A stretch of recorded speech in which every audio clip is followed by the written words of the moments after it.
മകന് ഹംഗറി പോകാനായിട്ട് ഹംഗറിയിൽ പോകാനായിട്ട് നവീൻ ചാക്കോ അവന് ഹംഗറി പോകാനായിട്ട് ജെറിൻ ഡേവിസ് അവര് കുറച്ച് പിള്ളേർ ഒന്നിച്ചാണ് ഗ്രൂപ്പ് വിസയായിട്ടാണ് ഒരു കാശ് കൊടുത്തത്. ജെറിൻ ഡേവിസിന്റെ കയ്യിൽ എന്റെ മകൻ 3 ലക്ഷം രൂപ കൊടുത്തിട്ടുണ്ട്. അങ്ങനെ സമയമൊക്കെ കഴിഞ്ഞിട്ട് ഇവനെ കാണാതെ ഇവൻ നമുക്കൊരു റിട്ടേൺ ഒന്നും ഇല്ലാതായി ഇപ്പൊ ഇവന്റെ അടുത്ത് പോയി ചോദിച്ചു. പിന്നെ ഫോണിൽ വിളിക്കുമ്പോ കുറെ ദിവസം അവൻ എടുക്കുമ്പോ പറയാ ഇന്ന് ശരിയാവും, നാളെ ശരിയാവും, മറ്റൊന്ന് ശരിയാവും എന്ന് പറഞ്ഞിട്ടിരുന്നു. പിന്നെ ഇതൊന്നും ഇല്ല. ഇപ്പൊ ഇത്ര നാളായി, ഇപ്പൊ ഇന്ന് അവന്റെ കല്യാണമാണ്. എന്നിട്ട് പോലും അവന് ഇതിൽ നിന്നൊരു മറുപടി തരാനായിട്ട് സാധിക്കുന്നില്ല. അങ്ങനെയാണ് ഞങ്ങളുടെ കഥ. ആദ്യം ഞങ്ങൾ ഒരു 8 ലക്ഷം രൂപ അവ പറഞ്ഞ ബാങ്ക് അക്കൗണ്ടിൽ ഇട്ട് കൊടുത്തു. പിന്നെ ഒരു 3.5 ലക്ഷം രൂപ ഞങ്ങൾ വേറൊരു അവന്റെ കൂട്ടുകാരന്റെ അക്കൗണ്ടാന്ന് പറഞ്ഞ ടാക്സ് ഇഷ്യൂ കാരണം കൂട്ടുകാരന്റെ അക്കൗണ്ടിൽ കിട്ടുക മതി എന്ന് പറഞ്ഞിട്ട് ഒരു 3.5 ലക്ഷം രൂപ ആ അക്കൗണ്ടിൽ കിട്ടു. ഒരു 5 ലക്ഷം രൂപ അവന്റെ കയ്യിലും കൊടുത്തിട്ടുണ്ട്. കയ്യിൽ കൊടുത്തതിന് ഞങ്ങളുടെ തെളിവൊന്നുമില്ല. പക്ഷെ അവൻ ഞങ്ങൾക്ക് പറയണതിന്റെ വോയിസ് റെക്കോർഡൊക്കെ ഞങ്ങളുടെ കയ്യിലുണ്ട്. ഞങ്ങൾ പോലീസ് സ്റ്റേഷനിൽ കംപ്ലൈന്റ് കൊടുത്തു. പോലീസ് സ്റ്റേഷനിൽ കംപ്ലൈന്റ് കൊടുത്തപ്പോഴും പോലീസുകാരും ഞങ്ങളുടെ കൂടെ നിൽക്കണില്ല, ഞങ്ങളുടെ നിന്ന് പരാതിയില്ലാന്ന് എഴുതി വാങ്ങിക്കുക ചെയ്തത്. താഴേക്കാട്. എന്താ സംഭവം? എന്റെ മകൻ റൈമോന് വേണ്ടിയിട്ടാണ് ജെറിൻ ഡേവിസിന്റെ കയ്യിൽ പൈസ കൊടുത്തത് 3 ലക്ഷം രൂപ ഹംഗറിയിലേക്ക് പോവാനായിട്ട്. അത് 2023 ഒക്ടോബറിലാണ് കൊടുത്തത്. എന്നിട്ട് ഒന്നും ശരിയായിട്ടില്ല. ഇവൻ ശരിയാവും എന്ന് പറഞ്ഞിട്ട് ഇരുന്നു. പക്ഷെ നമുക്കൊന്നും എന്ന് വിളിക്കുമ്പോഴും ഇപ്പൊ ശരിയാവും എന്ന് വെച്ചാൽ നമ്മൾ ഇരുന്നു. പക്ഷെ ഒന്നും ശരിയായി കാണുന്നില്ല. കൊണ്ടുപോകണം ഇതൊന്നും കാണാനില്ല. അങ്ങനെ ഈ ഗ്രൂപ്പ് വിസ എത്ര കുട്ടികളുടെ പൈസ മേടിച്ചു. അപ്പൊ എല്ലാവരോടും അടുത്ത് കുറച്ച് പൈസ പറഞ്ഞു. ഇവൻ ഇപ്പൊ 1 ലക്ഷം കൊടുത്തു. പിന്നെ പറഞ്ഞു പിന്നെയും കൊടുക്കണം എന്ന് പറഞ്ഞു. നമ്മൾ പിന്നെ ബാക്കി 2 ലക്ഷം രൂപ അങ്ങനെ 3 ലക്ഷം കൊടുത്തു. എന്നിട്ട് ആരുടെയും ഒന്നും ശരിയായിട്ടില്ല. ഇപ്പൊ ശരിയാവുന്ന വെച്ചാൽ എല്ലാ കുട്ടികളും പ്രതീക്ഷിച്ചിരുന്നു. നമുക്കൊന്നും നിർവാഹം ഇല്ലാണ്ടായി. ഇപ്പൊ നമ്മൾ ഈ ലോൺ വാങ്ങിച്ചിട്ടൊക്കെയാണ് ചെയ്തേക്കണത്.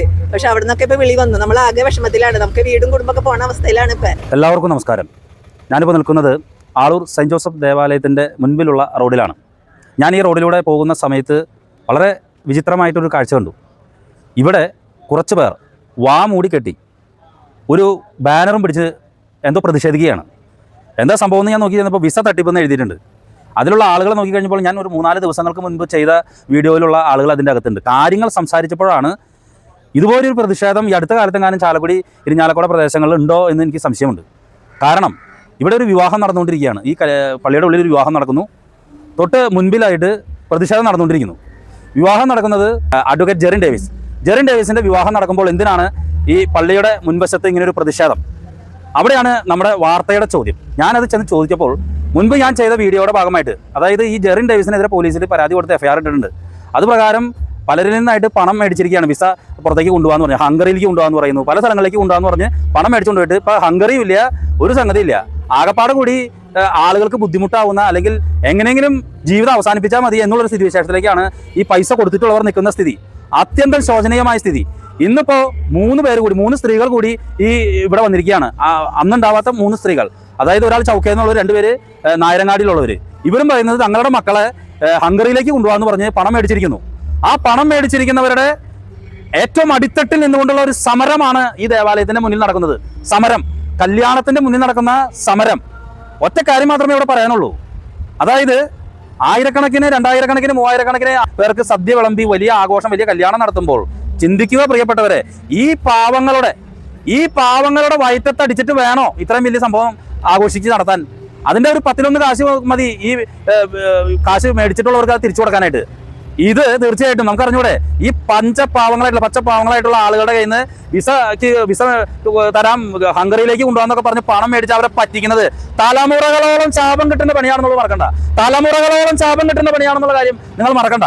ഇത് ഈ നാട്ടിലുള്ള ആളുകളും കൂടി ചിന്തിക്കേണ്ട സംഭവമാണ്. നിങ്ങൾ ഒരു ഉരുള ഭക്ഷണം എടുത്ത് നിങ്ങളിത് കഴിക്കുമ്പോൾ ഓർക്കുക, ഈ പാവപ്പെട്ടവരുടെ പണം മേടിച്ചുകൊണ്ടാണ് ഈ പരിപാടി മുഴുവൻ നടത്തുന്നത്. മനസ്സിലായോ? വിസ തട്ടിപ്പെന്ന് പറഞ്ഞ് കേസെടുത്തിരിക്കുകയാണ്. അങ്ങനെയുള്ള പ്രതിസ്ഥാനത്തുള്ള ഒരാളാണ് ഇത്രമാത്രം വലിയ രീതിയിൽ കല്യാണം നടത്തുന്നത്. കല്യാണം നടക്കുമ്പോൾ പുറത്ത് പ്രതിഷേധവുമായി ഇതാ നായരങ്ങാടിയിൽ നിന്നും ചൗക്കയിൽ നിന്നും വന്നിട്ടുള്ളവർ നിൽക്കുകയാണ്. ഞങ്ങളുടെ മക്കളെ കൊണ്ടുപോകാൻ വേണ്ടി പണം മേടിച്ചിരിക്കുന്നു. പണവുമില്ല ഹംഗറിയുമില്ല. ഇതാ ആളൂർ സെന്റ് ജോസഫ് ദേവാലയത്തിന് മുന്നിൽ കല്യാണത്തിന് മുന്നിൽ പ്രതിഷേധം നിൽക്കുകയാണ്. UK ജോലി വാഗ്ദാനം ചെയ്തിട്ടാണ് അതിനെ ഇരയാക്കിയത്. ജെറിൻ ഡേവിസ് എന്ന് പറഞ്ഞ ആളാണ്. ഇത് 2023 ഉണ്ടായ സംഭവമാണ്. ഞങ്ങളുടെ ഒരു 16.25 ലക്ഷം രൂപയുടെ അടുത്ത് പറ്റിച്ചിട്ടുണ്ട്. 16.25 ലക്ഷം രൂപ UK-ലേക്ക്. ഞങ്ങളെ 3 പേരെയും കൂടി ഫാമിലി കൊണ്ടുപോകാന്ന് പറഞ്ഞിട്ടാണ് പൈസ നമ്മുടെ വാങ്ങിച്ചത്. പക്ഷെ അത് കഴിഞ്ഞപ്പോ ഒരു പോവാറായിപ്പോ ഞാൻ അടുത്ത് പറഞ്ഞു, ചേച്ചി പോയിട്ട് ഒരു 15 ദിവസത്തിനുള്ളിൽ ഫാമിലിനെ കൊണ്ടുപോകാം, ചേച്ചി പോയി ഒന്ന് സെറ്റ് ആയിട്ട് പോവാന്ന് പറഞ്ഞിട്ട് നമ്മളെ പറഞ്ഞ് വിട്ട് കഴിഞ്ഞ് അവിടെ ചെന്ന് കഴിഞ്ഞപ്പോൾ എയർപോർട്ടിൽ നമ്മളെ പിക്ക് ചെയ്യാനായിട്ട് ആളുണ്ടായില്ല, നമുക്ക് താമസ സൗകര്യം റെഡി ആക്കിയിട്ടുണ്ടായില്ല. അതൊക്കെ റെഡിയാണെന്ന് പറഞ്ഞിട്ടാണ് നമ്മളെ ഇവിടുന്ന് കയറ്റി വിടണത്. നമ്മൾ എയർപോർട്ടിൽ ചെന്നതിന് ശേഷമാണ് ഇവൻ പറയണത് ചേച്ചിക്കുള്ള താമസ സ്ഥലം റെഡി ആയിട്ടില്ല, ഞങ്ങൾ കോൺടാക്ട് നമ്പർ തരാം, ചേച്ചി വിളിച്ച് സംസാരിക്കാൻ പറഞ്ഞു. ഞാൻ വിളിച്ച് സംസാരിച്ചപ്പോൾ അവിടെ അങ്ങനെ ഒരു സ്ഥലം ഇല്ല, വേക്കൻ്റ് ഇല്ല ജോലി അല്ല നമ്മുടെ താമസിക്കാനായിട്ട്. പക്ഷേ ഞാൻ അവിടെ ചെന്നതിന് ശേഷം ഞാൻ എയർപോർട്ടിൽ നിന്നിട്ടാണ് ഒരു പരിചയമുള്ള ചേട്ടനെ വിളിച്ച് റൂം റെഡിയാക്കിയത്. അവിടുന്ന് പോകാനായിട്ട് എൻ്റെ ഒരു റിലേറ്റീവ് ഉണ്ടായിരുന്നു, ആൾ വഴിയാണ് എനിക്ക് അവിടെ എത്തിപ്പെടാൻ പറ്റിയത്. ഞാൻ അവിടെ ചെന്നതിന് ശേഷം ആ സ്ഥാപനത്തിനെ കുറിച്ച് എൻ്റെ കൂടെ ഉണ്ടായവര് മലയാളികളായിരുന്നു. അവർ നല്ല മനുഷ്യരായതുകൊണ്ട് അവർ നമ്മളെ സഹായിക്കാനുണ്ടായിരുന്നു. അവര് വഴി ഞങ്ങള് ഈ ഏജൻസിനെ വഴി അന്വേഷിച്ചപ്പോ അങ്ങനെ ഒരു സ്ഥാപനം അവിടെ ഇല്ല എന്നാണ് പറഞ്ഞത്. അങ്ങനെ ഒരു ഇപ്പൊ ഞാൻ പോയ കെയർ ഹോം അവിടെ ഇല്ല, കെയർ ഹോമിൽ ജോലി എന്ന് പറഞ്ഞിട്ടാണ് നമ്മളെ വിട്ടത്. അവിടെ കെയർ ഹോം അങ്ങനെ ഒരു സ്ഥാപനം 3-4 സ്ഥലത്ത് ഞങ്ങൾ പോയി നോക്കി, അങ്ങനെ അഡ്രസ്സിൽ അങ്ങനെ ഒരു സ്ഥാപനം അവിടെ ഇല്ല. അങ്ങനെയാണ് പോയത്. നിങ്ങളുടെ പേരെന്താ? എന്റെ പേര് ശ്രുതി. ശ്രുതി. എവിടെ വീട്? എന്റെ വീട് നായരങ്ങാടി ചൗക്ക. നായരങ്ങാടി ചൗക്ക. നിങ്ങളെയും നിങ്ങളുടെ ഭർത്താവിനെയും പിന്നെ ആരെ കൊണ്ടുവന്നു? കൊച്ചിനെയും കൊണ്ടുവന്ന് പറഞ്ഞിട്ടാണ് ഈ സംഭവം ശരിയാക്കിയത്. ഇപ്പൊ അതിനുശേഷം നിങ്ങൾ പിന്നെ കണ്ടായിരുന്നു? അവന്റെ വീട്ടിൽ പോയായിരുന്നു, ഓഫീസിൽ പോയിരുന്നായിരുന്നു. അതിലും ആദ്യം നമുക്ക് പൈസ തരാന്ന് പറഞ്ഞിട്ട് കുറച്ച് പൈസ നമുക്ക് തന്നായിരുന്നു തിരിച്ച്. അത് കഴിഞ്ഞിട്ട് അവൻ പറഞ്ഞു ഞങ്ങൾ തരാം, ഗഡുക്കളായിട്ട് തരാമെന്ന് പറഞ്ഞു. എന്നിട്ട് നമ്മുടെ ഒരു പേപ്പർ അവൻ ഒപ്പിട്ട് വാങ്ങിച്ചായിരുന്നു. തരാമെന്ന് പറഞ്ഞിട്ട് പൈസ തരാം, നിങ്ങൾ ഇതിൽ ഒപ്പിട്ട് തന്നാൽ മതി എന്ന് പറഞ്ഞിട്ട് പേപ്പർ ഒപ്പിട്ട് വാങ്ങിച്ചായിരുന്നു. പക്ഷെ ഞങ്ങൾക്ക് ഇതുവരെ പൈസ ഒന്നും തന്നിട്ടില്ല, ഗഡുക്കളായിട്ട് തരാമെന്ന് പറഞ്ഞു. അത് ഞങ്ങൾ പറഞ്ഞു, ഞങ്ങൾ ഇത്തിരി ദേഷ്യപ്പെട്ട് സംസാരിച്ച് കഴിഞ്ഞപ്പോൾ അവൻ പറഞ്ഞു നിങ്ങൾക്ക് പറ്റണമെങ്കിൽ നിങ്ങൾ കേസ് കൊടുത്ത് തന്നെ വാങ്ങിച്ചോളാൻ പറഞ്ഞു. അത് ഞങ്ങൾക്ക് വാങ്ങിക്കാൻ പറ്റിയിട്ടില്ല, കേസ് കൊടുത്തിട്ടും അത് നിലനിന്നിട്ടില്ല. 16 ലക്ഷം രൂപയാണ് ഇപ്പൊ നിങ്ങൾ പൈസ കൊടുത്ത് നമ്മൾ രക്ഷപ്പെട്ടു. നമ്മള് ജോലി ശരിയാവുന്ന വെച്ചിട്ടാണ് നമ്മൾ കൊടുത്തത്. ഈ 3 വർഷമായിട്ടും ഒന്നും ശരിയാവണില്ല. നമുക്ക് നമ്മൾ എടുത്ത സ്ഥലത്ത് നിന്ന് സ്ഥാപനത്തിൽ നിന്ന് വിളി വന്നു, എന്നിട്ട് പോലും ഇവനൊരു നടപടി ചെയ്യാറായിട്ടില്ല. നമ്മൾ 3 ലക്ഷം ഇവന് കൊടുത്തിട്ടുണ്ട്. ഇപ്പൊ ശരിയാവുന്നൊക്കെ വിചാരിച്ച് നമ്മൾ പുറത്തേക്ക് പോയി മോൻ ജോലി ശരിയാവുന്നൊക്കെ വിചാരിച്ചിട്ട് നമ്മൾ ഇരുന്നത്.